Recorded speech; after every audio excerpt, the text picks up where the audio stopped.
Donna and I have been married for 8 years. We graduated from college together and got married a year later. We both have good jobs and are saving as much money as we can for our first home. We don't have kids yet. I want them, but Donna just isn't interested in being a mother in any sense of the word. That seemed to be the only disagreement in our marriage. We had our first sex when we were in college, and we were always open to trying new things. By new things, I mean within certain limits. Nothing kinky. Our sex life was active and fairly constant until about 4 months ago. In college, birdwatching brought us together. We both loved being out in the open, looking for elusive species we hadn't seen yet. We met on an organized birding trip and found ourselves enjoying each other's company. It was nice to have someone to go out with, and we both enjoyed the same things. Our first sex was in the woods, and it turned out to be Donna's favorite place to partake in carnal pleasures. She has shoulder-length brown hair and swarthy Mediterranean skin. Her breasts are small, firm, and perfectly round, without the slightest sag. Perhaps she did not aspire to have children because she was afraid of losing her beautiful breasts. Another thing I like about Donna is a lot of thick, dark hair. She was hesitant to shave off the extra body hair because she was afraid it would get thicker again. That was fine with me because I thought it added to her charm. I loved this woman deeply. For a while, I was consumed with my work and probably worked too much overtime. Donna would get home from work much earlier than I did. She would change her clothes and go to one of our favorite bird-watching spots until it got dark. She always kept a diary of the birds she saw. Usually there was nothing interesting or unusual in there, but she felt it was important to keep good records. She was almost obsessed with it. I would come home after dark and usually fall asleep on the couch while we watched TV. I just worked too much and wasn't a good companion or husband. After a few days without sex, I expected her to become active. On the contrary, she seemed relieved that I wasn't trying to make any physical contact with her. That's when I started to worry. I had never played team sports as a kid. My parents tried to get me interested in all sorts of activities with other kids my age. The problem was that I had a very bad temper. I would fly off the handle at the slightest provocation and lash out at any kid who made me angry. By the time I graduated from high school, I had learned to keep it under control. My wife was unaware of this problem. She never seemed to do anything to push me over the edge. That's probably why I was attracted to her. My parents never told her about it. I rearranged my workload and schedule so I could have more time with Donna. I explained to my boss that I was overstretched, and he totally understood. Now I had to try to mend my relationship with my wife. I had no reason to suspect her of infidelity, but I could sense her resentment. Donna, we could spend a week or two somewhere quiet and romantic. I feel like we haven't spent a minute together lately. Maybe a 3-day weekend, Brian, but I don't think either of us would want to be away from work longer than that. I think it's really important that we stick to the plan to save up the down payment on the house. Your recycling has helped build the down payment, and I wouldn't want us to fall behind. Donna, the house is very important, but I feel like we don't spend enough time together. When I get home from work, I'm too tired to be good company, and we spend the weekend doing chores and shopping. Honey, I think you're making a big deal out of this. I'd be more than happy to take a short trip to somewhere close, but I'm just not ready to go on a full-blown vacation. I guess I'm just too anxious. I want to make sure I'm doing everything I can to make you happy. I am happy, Brian. I'll let you know if things go south so we can put a stop to it. We have enough real problems without imaginary ones. I hope you're right. I don't want you to have a wandering eye. When I said that, she gave me a slight wink. Well, that was my attempt to make my marriage better. I didn't say anything about my new work schedule. That night I made a weak attempt at sex, but she had a headache. Before I went to bed, I checked Donna's journal. From the looks of it, she was getting out of the house on a regular basis. I have a little Honda 250 Rebel motorcycle that I really love. It's fast, quiet, and easy to handle. I rode it to work that day. Donna usually got home around 4 o'clock. About that time, I told Marge, my secretary, that I would be at the archives for the rest of the day. I asked her to call me on my cell phone when she got home. There are no landlines in the basement, and no one usually works there. I went out the fire entrance at the back of the building and put a small wedge in the door so it wouldn't lock. 5 minutes later, I was already parked on the street next to the house. My wife came home at the usual time, changed her clothes, and was at the bird-watching site in 10 minutes. I knew where she was going, so I didn't follow her too closely. 10 minutes later, her Volvo was parked in the Rainbow Mountain Main Trail parking lot. A black BMW was parked next to it. We spent a lot of time in this park, so I knew the trails well. After parking the bike among the trees, I took another trail. I took my time and tried not to make any noise.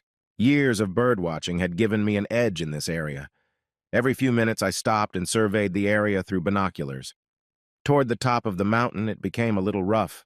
Trails were marked, but they were near dangerous ledges.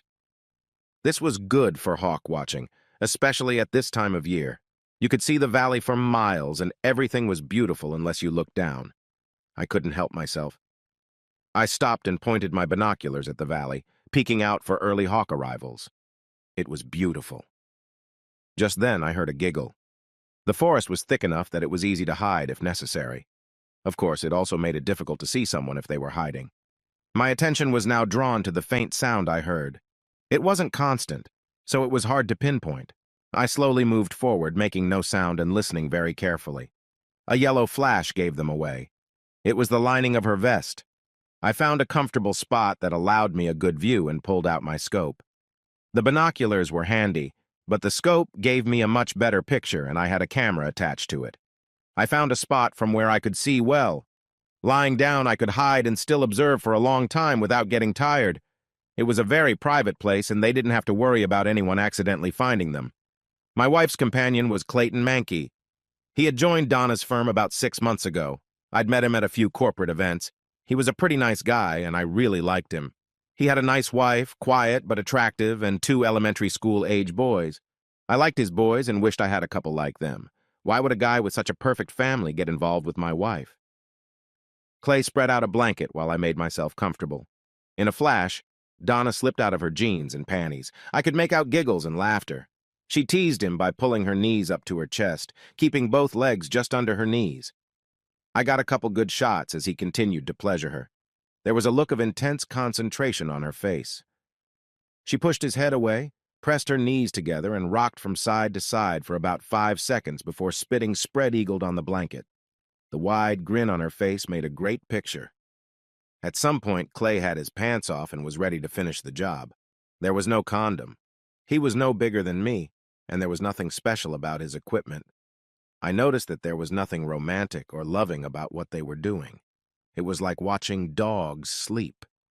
At this point, I realized that I didn't like watching these two make love, but I was starting to get angry. The initial shock of what was happening had passed, and now the anger was growing. I probably should have just rushed in there and let my temper get the better of me, but I forced myself to be patient. I didn't have a plan. It didn't take him long to finish, and after lying on the blanket for a few minutes, a few more giggles were heard, and they started getting dressed. The whole date took less than an hour. Donna kissed him, but not as a lover, but as a husband.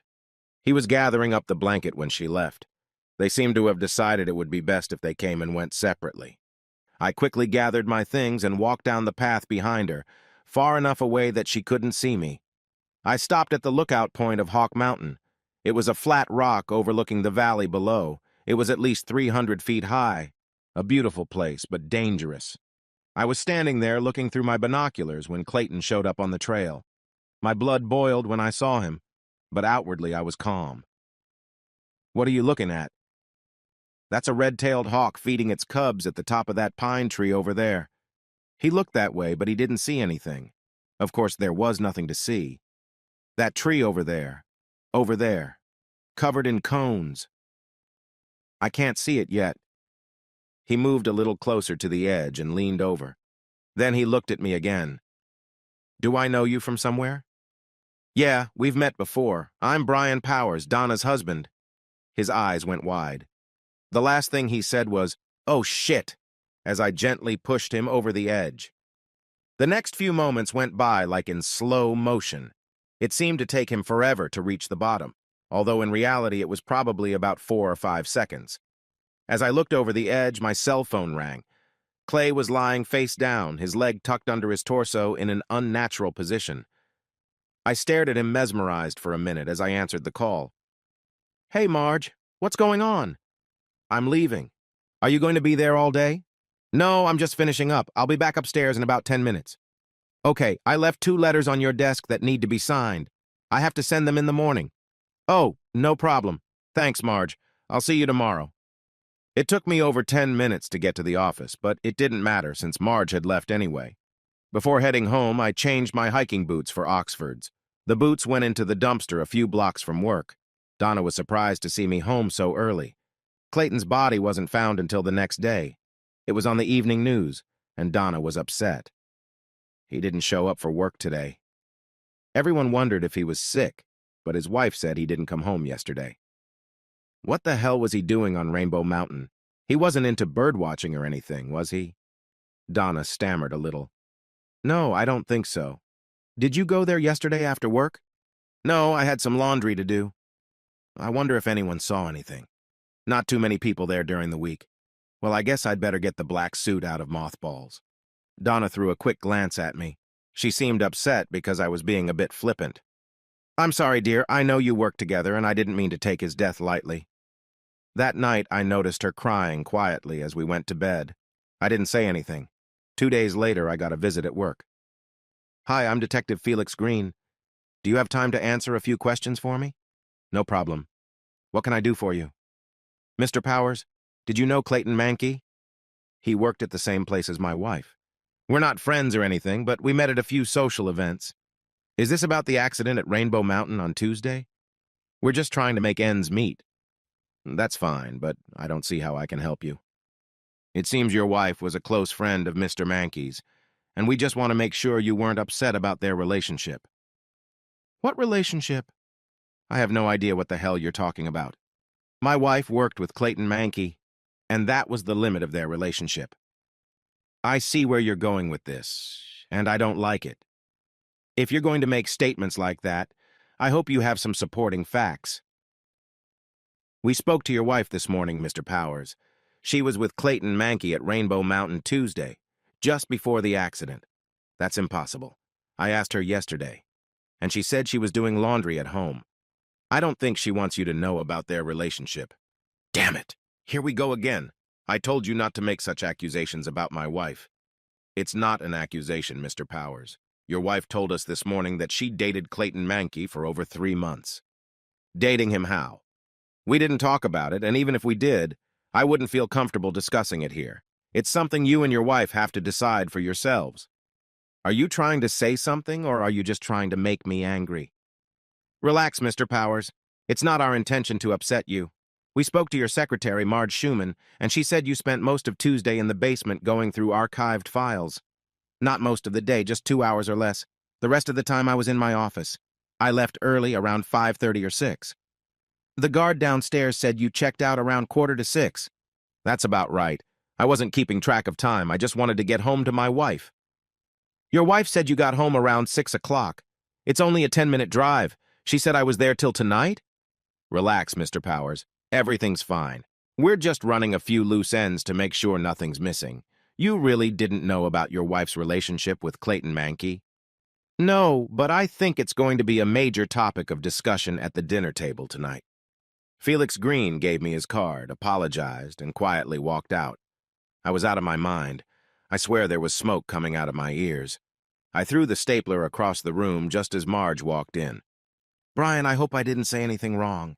I didn't want you to get in trouble, so I just answered their questions as honestly as I could. It's okay, Marge. My wife and I seem to be having some personal problems.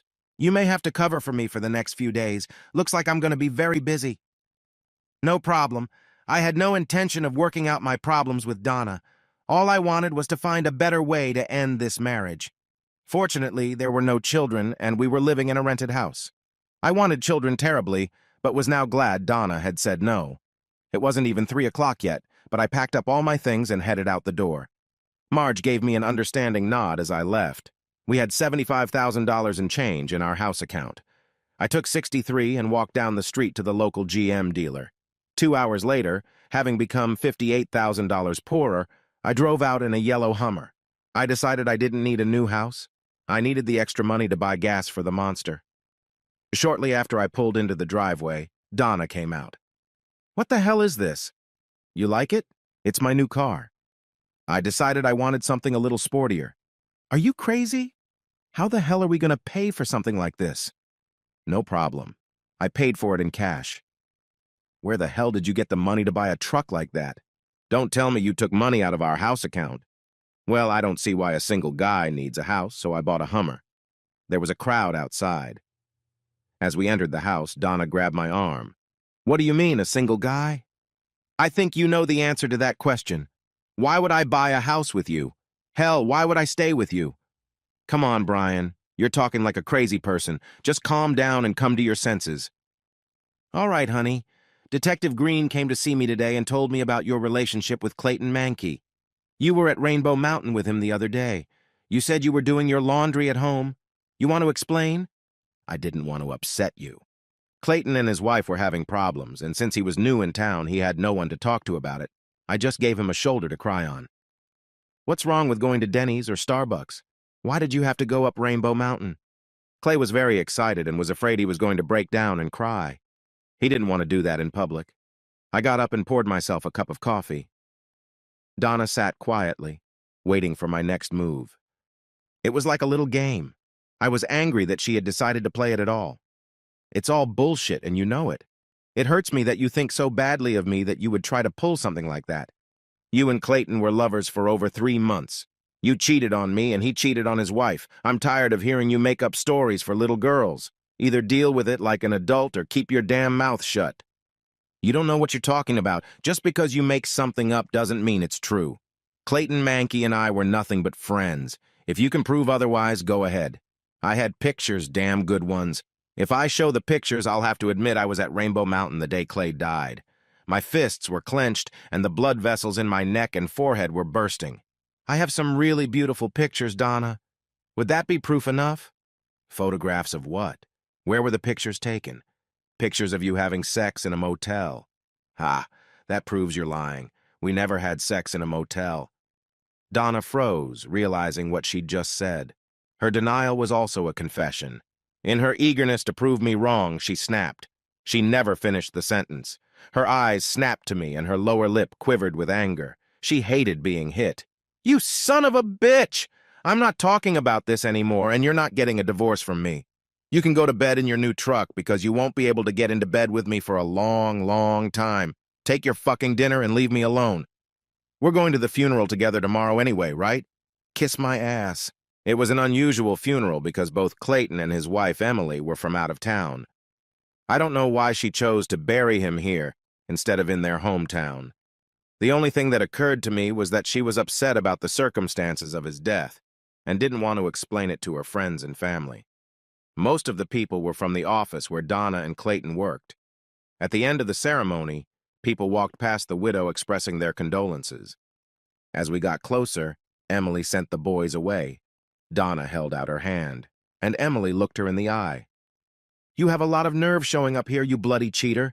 You ruined my marriage, you ruined my family, and you have the nerve to come here to rub it in. If I ever see you again, I will tear you to pieces. That's a promise. Donna stared at her with her mouth open. She didn't know what to say or do. She wanted to say something, but changed her mind, turned, and walked to the car. A few people nearby heard the whole thing. I looked at Emily Mankey, who was watching my wife walk away. There was hatred in her eyes. I'm sorry if she hurt you in any way. I'm sure it wasn't intentional. Oh, grow up. She cheated on you, and you're defending her. How weak are you? Go comfort your slut wife. You're just annoying me, and I don't need that right now. I gave her a slight nod and walked back to the car. Donna didn't say anything on the way home, but when we got to the house, she unloaded on me. You son of a bitch! Why did you insist I go to that damn funeral just to be made a fool of? I'm sorry, but there were a lot of people from your work there. Why did she pick you to attack? Blow it out of your ass, you crafty scumbag. She stormed out of the house, and I didn't hear a word from her for the rest of the day. I slept in the spare bedroom from then on. I didn't want to have sex with her anyway, so when she made her decision, I was relieved. The next day around noon, I pulled up to Emily Mankey's house. I had no idea what I was going to say, but I felt obligated. She was in the garage with the boys taking apart some boxes. Hi. Sorry to bother you, but I wanted to apologize for anything I might have done yesterday to upset you.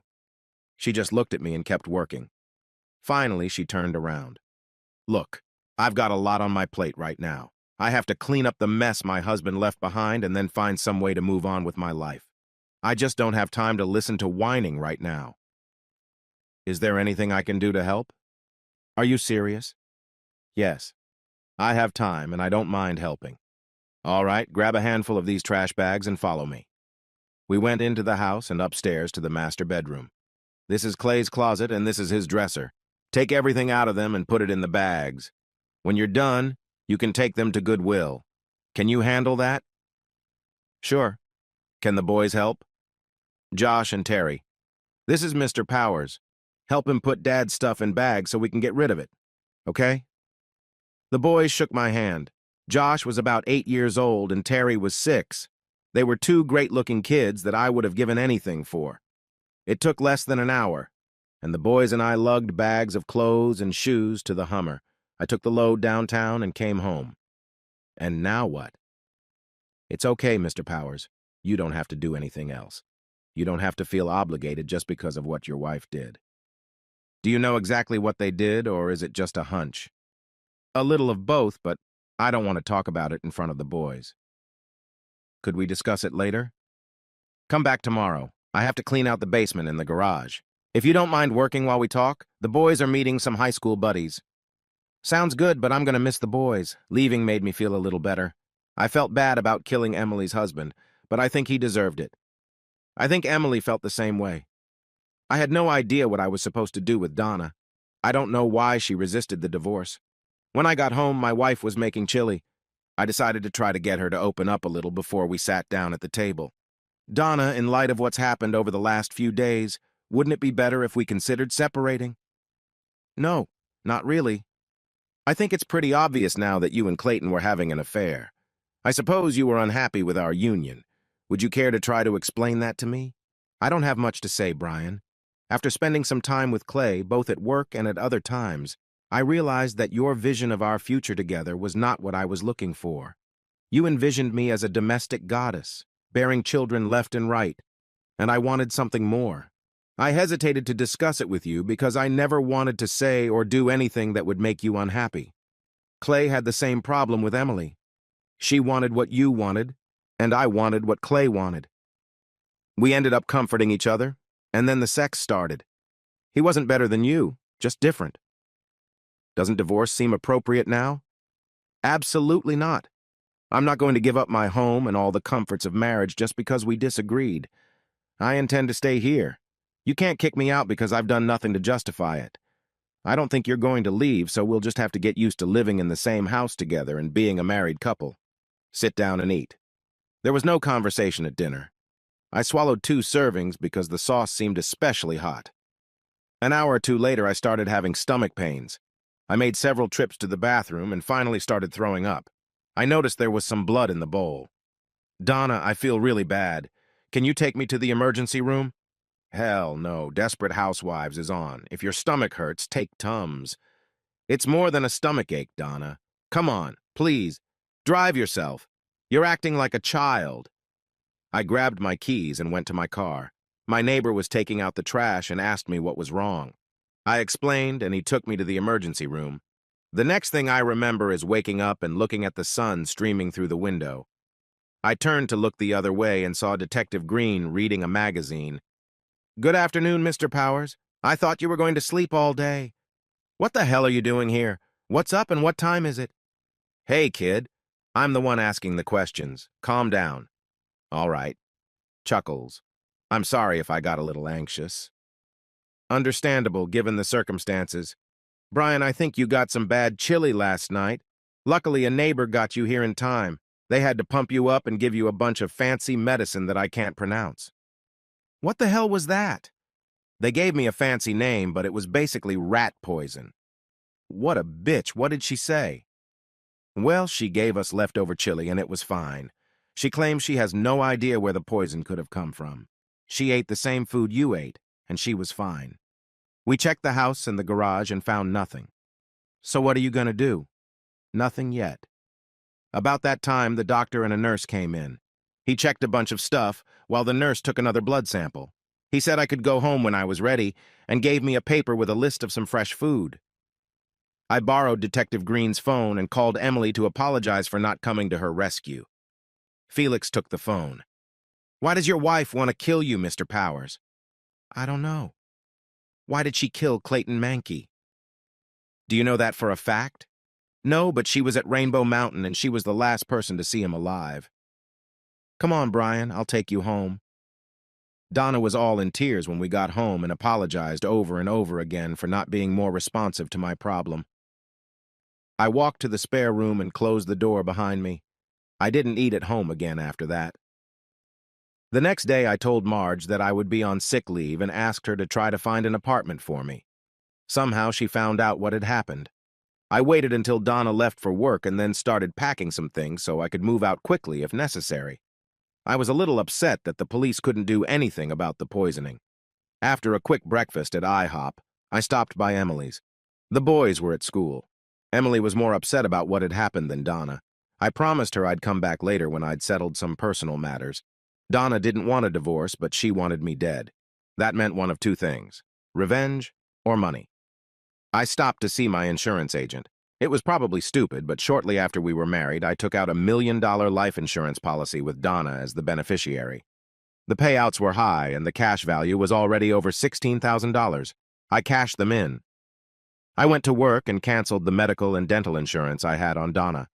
I changed the beneficiary on my company's insurance policies to my mother. Marge was happy to see me and offered to help in any way she could. The bank manager told me that Donna had already cleaned out the balance of the house fund, about $12,000. I explained the situation to him, and he agreed to set things up so he could close the credit cards. I opened a new account and signed a bunch of paperwork for him. I turned toward the house. Donna was there, dressed in her bird clothes. We were polite to each other, but not too hot. She said she was going up Rainbow Mountain to do some bird watching and rest. I felt like I was being set up, but decided to play along. Shortly after she left, I was on my way up on my bike. Her car was parked in the upper parking lot next to a gray Ford Ranger. I quickly rounded the mountain and headed for the lower lot. Her mountain bike was chained to a tree on the side of the road. Donna was standing behind a rock ledge talking to a guy carrying a small shotgun. It was a pistol with a pistol grip instead of a buttstock. As I watched, she handed him a photograph and a business-sized envelope. He looked at the photograph carefully, then opened the envelope and counted out a large sum of money. They shook hands, and Donna quickly headed straight for me. I quickly ducked behind a small ledge and waited silently for her to pass. The man she was talking to squatted behind some rocks to watch the trail coming from the parking lot. He was waiting, and I was pretty sure exactly what he was waiting for. Donna was counting on me to follow her and assumed I'd come from the parking lot where she'd parked the car. Going down the path was faster than going up. When I got downstairs, I saw that her bike was gone. I went up to the upper parking lot. The Ford was unlocked. There was a tracksuit lying on the front seat. I pulled a registration card from the glove compartment, a pack of matches from the center console, and the tracksuit pants. I twisted them as tight as I could and dropped them into the gas tank, lit the end, and got out of there as fast as I could. Halfway down, I heard an explosion. I hope she gave him enough money to cover it. I may have broken a few traffic laws coming home, but I had to take the country roads to avoid running into Donna. After parking the bike behind the garage, I pulled out the fertilizer spreader and started pushing it back and forth across the lawn. A few minutes later, my wife came outside and saw me. She had a disappointed look on her face. Just then, her cell phone rang. She turned away, answering the call. I couldn't make out the conversation, but it sounded like the person on the other end of the line was agitated about something. "Brian, I left the Volvo in the mountains and decided to get some exercise by riding my bike home. I know it sounds silly, but could you give me a ride back to pick up the car?" On the way back to get the car, she didn't say anything. She played with her fingers in her lap. She was obviously worried about something. As we approached the mountain road, we saw a group of fire trucks climbing to the top. We got about halfway up when a policeman stopped us. "I'm sorry, guys, but there was an accident at the top of the mountain. A truck caught fire. We can't let anyone up there right now." "My wife's car is parked up there. Can we go over and get it?" "Wait a minute." We sat in silence while he talked to someone on the phone. "Okay. You can go upstairs and an officer will walk you past the fire trucks." Getting out of the Humvee, Donna looked at me. "You can go home now. I'll be fine. Thanks for your help." I just nodded at her. When she was out of sight, I followed her. It was easy because of all the commotion. When she got to the top, the guy she was on the trail with came up to her waving his arms. Of course, I couldn't hear anything, but it was obvious she was trying her best to calm him down. They argued for about 10 minutes, and then he walked over to the fire chief and said something. When he and Donna got into the Volvo, I hurried back to the Hummer. It would take them a while to turn around with all the fire trucks and hoses, but I still had to hurry. As I pulled out, I saw the Volvo turn the corner. I drove home, but immediately left in the Honda. I went to Emily's. I had to apologize for being late, and she insisted I tell her everything. She seemed interested, although I softened the story a bit. Josh and Terry were happy to see me and happily ordered pizza for dinner. We spent a couple hours getting stuff out of the basement for the yard sale. The guys worked hard and didn't complain about anything. I wanted them to be mine. I asked Emily to drive me home around 9 and left the bike at her place. Donna got home late. I didn't bother asking where she'd been. Early the next morning, while Donna was showering, I removed the SIM chip from her cell phone. I went to the cell phone office and terminated her service, paying a $200 cancellation fee. At the end of the day, the landline phone would be disconnected, as well as DSL and cable TV. I notified the landlord that I was moving out and mentioned that my wife could stay and that he should contact her about a new lease. The water and electricity would be turned off at the end of the week. It only took a few minutes to load my stuff into the Hummer, and I was on my way to the apartment Marge had found. Marge had left a note that Detective Green had asked me to call him. I went down to the station and found his office. "Well, well, well, Mr. Powers, you're still alive. What's that supposed to mean?" Felix Green laughed softly. He seemed to enjoy my dilemma. "Do you know a man named Bobby Terrell?" I can honestly say I've never met the man. I slipped my hand into my pocket and handed him the registration number of the Ford. He looked at the form and said, "Very interesting." We both laughed. "Mr. Terrell and your wife have been on the phone a lot lately. She's called him 6 times, and he's called her 4 times in the last week. She also withdrew $12,000 from her savings account 3 days ago. Bobby Terrell is an ex-con who kills people for a living. We kind of follow him and were surprised when we noticed this connection. Is there any particular reason why your wife wants you dead, Mr. Powers?" There was until yesterday morning when I canceled a $1 million life insurance policy. She doesn't know about this? No, she doesn't. Bobby's good at what he does, and I'm impressed with the way you handled him. I assume he's already been paid, but I don't know if he'll try to fulfill the contract since he lost his truck. I just wanted to let you know that we talked to him. I told him that if anything happens to you anytime soon, I will pick him up immediately. We also recommended that he take some vacation time for a while. However, I'm not sure if that will discourage your wife. I have moved out of the house. I don't know what else I can do. Felix leaned back in his chair. "I think there's something you're not telling me, Brian. All the pieces don't fit together. Just be careful." I went straight to Emily's. She agreed to go to lunch, and I was glad she liked sushi. I tried to explain to her what was going on, but it was too cryptic. There was so much I wanted to tell her, but I couldn't. Every now and then she would throw perplexed looks at me, and I would change the subject instead of explaining. It was a long dinner. That night she had no trouble persuading me to come to dinner. I apologized to her for the unbelievable nonsense, but she only laughed. I felt comfortable with her. The next morning I decided I was ready to get back to work. I had a good time with Josh and Terry the previous night. Emily and I had planned a big weekend together, and I was looking forward to it. Funny enough, I didn't miss Donna at all. In fact, I was relieved that I wouldn't have to face her anymore. It was only a short drive to work, and I was taxiing out in the Hummer with a wide grin on my face. Things were going well.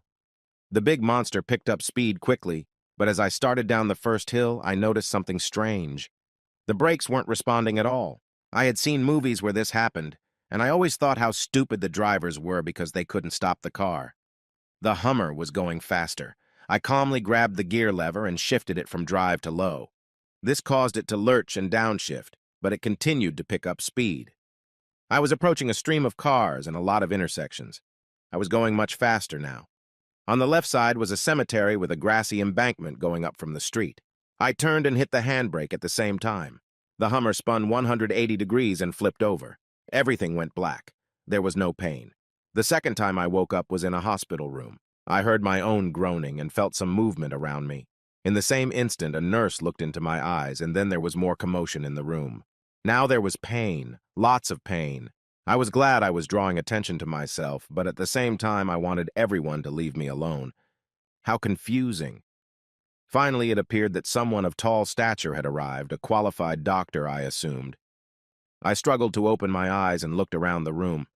White robes flashed around, but Emily was sitting on the edge of the bed. I felt better. There was a lot of adjusting and checking, and I suddenly fell into a dream. When I woke up the next time, everything was quiet. I tried not to make any noise because I wanted to avoid the commotion. I slowly opened my eyes and looked outside. It was night, and everything was relatively quiet. No one was in the room except Emily, who was asleep in the chair by the bed. My whole body ached. I turned my head to Emily. "Hey, are you awake?" She looked up and smiled. "No, I'm sound asleep and dreaming." "Thanks for coming over." "No problem." I closed my eyes and went back to sleep. When morning came, I woke up fine, but the pains continued. There was a whole medical team in the room, but Emily wasn't there. I didn't expect to see her at all. The doctors were full of questions. "Does it hurt? Does it hurt? Can you see it?"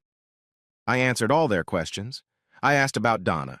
She showed up at the hospital to sign intake forms, but no one had seen her since. I was in the hospital for 2 days before I woke up. Emily was there every day. Felix Green checked on my condition daily.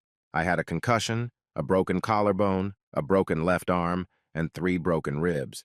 There were various internal injuries, but nothing life-threatening. Their biggest concern was that I had been unconscious for 2 days.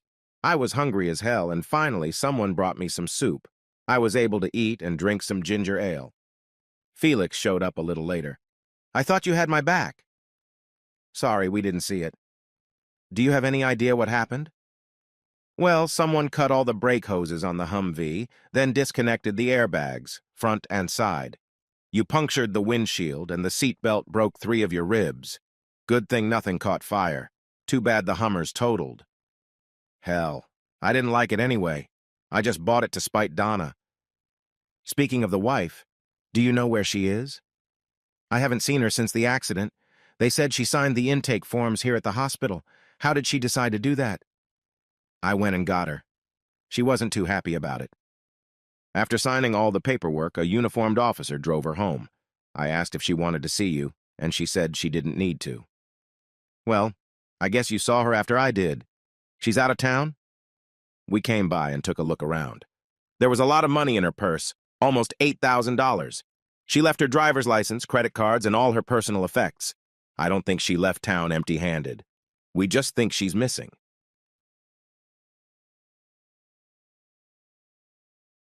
Any idea who tampered with the Hummer? We have no idea. Bobby Terrell? Believe it or not, Bobby Terrell was in a hospital in Philadelphia. Apparently, a couple thugs grabbed him and took him to Philly. They explained to him they didn't want anything to happen to you. Who do you know in Philly, Brian? Shit. Felix, I don't know anybody in Philly, honestly. I have no idea who you're talking about. I believe you. Look, I gotta run. If you need anything, let me know. After Felix left, Emily walked in.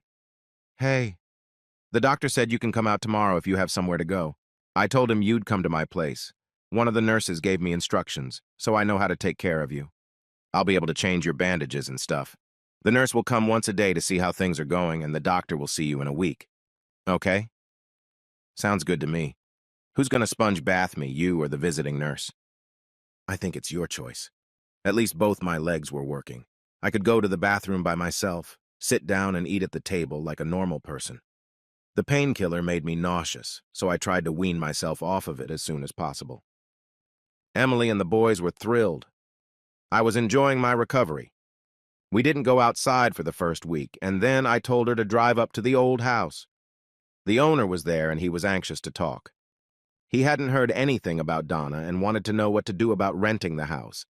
Our stuff and her stuff were there. He needed to put them away so he could rent the house. We made an arrangement that suited us both.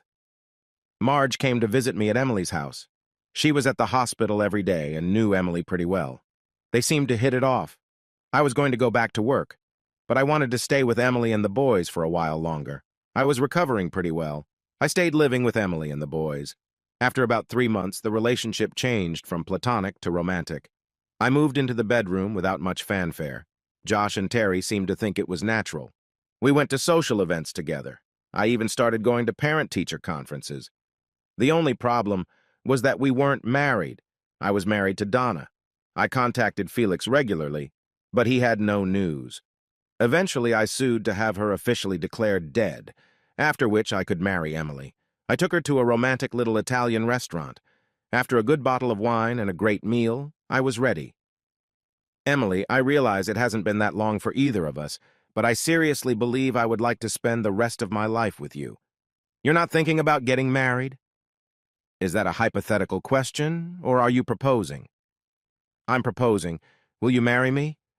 Yes, but we have one little problem. What's that? You have to meet my family in Philadelphia.